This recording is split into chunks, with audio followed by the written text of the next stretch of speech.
May reasonably priced bungalow dito sa may Sukat, Parañaque. May lot area na 240 square meters. May 2-car garage. Meron ditong patio. Owner-built house ito kaya siguradong matibay kasi yung mismong may-ari ang nagpagawa at sinigurado niyang materyales puwertes. Ito nga yung regular size living area. Tapos ito naman yung kitchen. Meron siyang total of 5 bedrooms and 4 bathroom. Marami nang napagdaang bagyo, lindol itong bahay na to, pero matibay pa rin siya.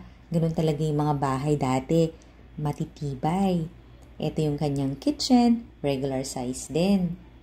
Nasa loob nga to ng safe gated subdivision dito sa may Sukat, Parañaque. Salvador Estate yung name ng subdivision. Maayos yung space planning. Ito naman puro mga bedroom dito. Ito na nga yung unang bedroom. Meron siyang katabing bathroom. And another bedroom.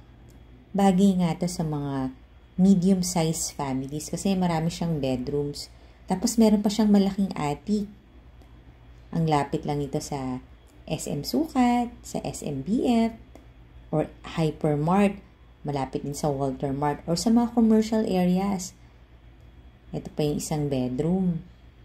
Yung price and full details niya nasa description box below the video or nasa comment section yung link.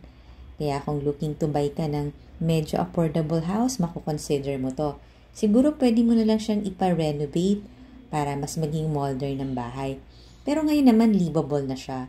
Ito yung bathroom na Jack and Jill. Sharing sila ng 2 bedroom na to. Ito na nga yung alam ko na pinaka-affordable house na single detached dito ngayon sa may Sukat, Parañaque. Subscribe ka na rin sa YouTube channel ng Home Search Philippines para makakita ka pa ng maraming houses. Or follow ka na rin dito sa ating page na Home Search PH. Ito na nga yung malaking attic. Call me for viewing. Thanks for watching. Bye-bye!